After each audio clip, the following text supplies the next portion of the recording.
Good morning, dear devotees. Please accept my humble obeisances. We are continuing reading the Namacharya book. We are on page 78. Gargamuni Prabhu risked his life in Bangladesh in 1971 during a war for liberation. Tribhuvananta Prabhu risked his life in Lebanon in the 1980s, distributing Arabic Bhagavad Gitas during a civil war. Ananta Shanti Prabhu, Srila Prabhupada's first Russian disciple, risked his life to spread Krishna consciousness in Soviet Russia and was imprisoned and tortured repeatedly.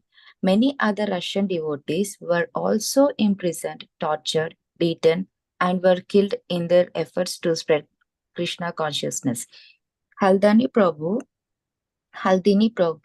was killed by a librarian terrorist while she was trying to protect the Moravian Vaishnavas.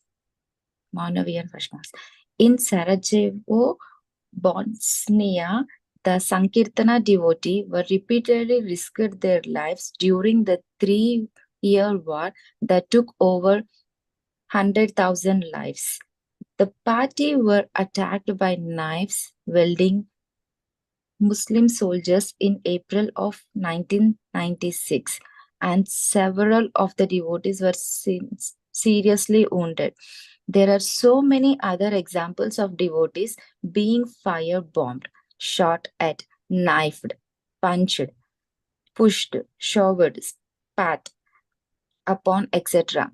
Books have been and will continue to be written on the risk taken and amazing tolerance exhibited by the 20th and 21st century Vaishnavas.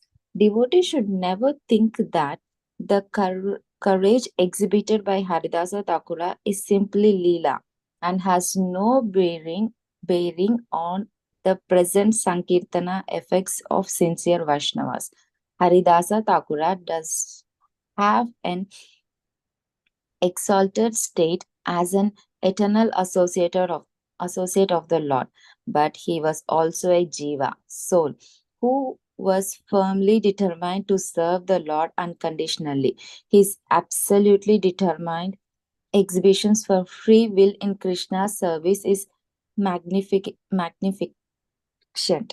but it is certainly not irrelevant to any devotee who sincerely tries to serve Krishna. In Sri Chaitanya Charitamrita, Antya 3.239, Haridasa Thakura is described as follows. Nirvikara Haridasa Gambira Ashraya Baleti Lagila Tharne Hana Sadaya. Haridasa is described as Nirvikara, unmoved or immovable, and Gambira Ashraya, very deeply determined. These adjectives illustrate how Gambira Ashraya was Haridasa Thakura's particular qualification.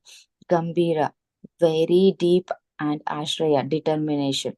Haridasa Thakura was the embellished of humility, tolerance, and tremendous determination. His life is meant to instruct all Vaishnavas, and since his activities cannot be imitated, aspiring Vaishnavas are meant to follow in his footsteps.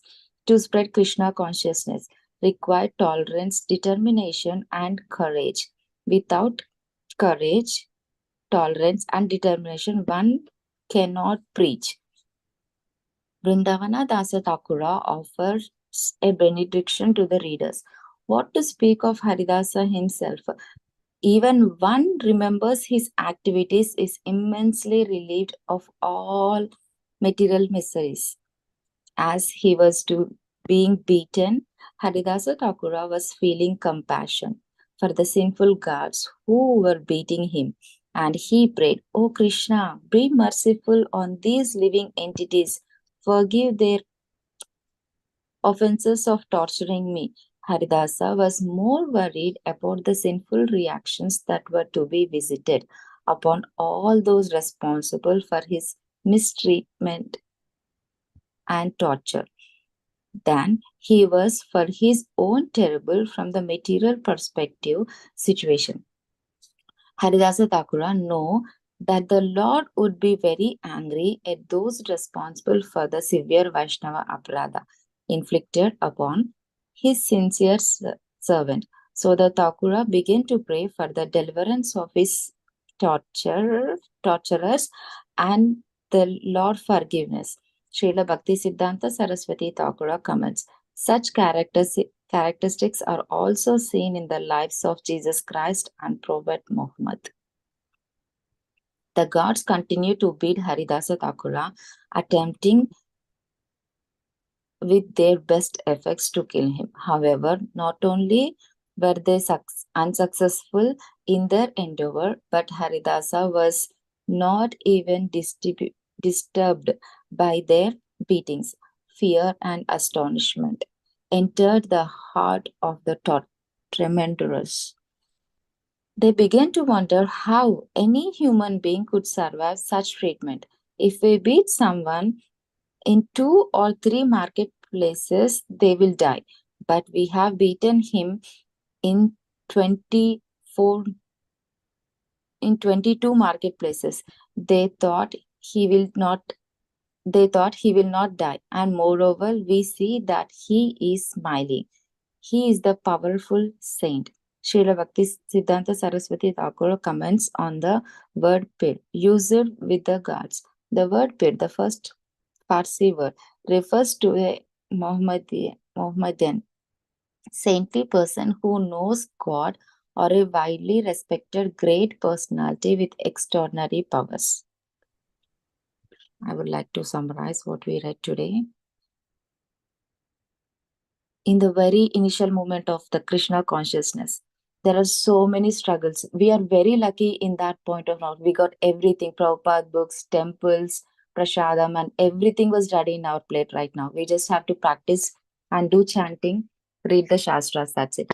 But when the initial stages of the Krishna consciousness, while I'm reading these things, I got goosebumps because how the people have been taken the Krishna consciousness seriously, not even from the India, other side of the other part of the country. They don't know anything about the Shastras or anything, but they took the Krishna consciousness very seriously. They went to the jails. They have been tortured. Very, very inspiring to know all these things. And Haridasa Thakura, he was beaten in 22 marketplaces, but still he was alive. And he was praying for the people who was torturing him. Oh Lord, oh Krishna, please be merciful on the people who are torturing me. That's it. Thank you so much. Hare Krishna.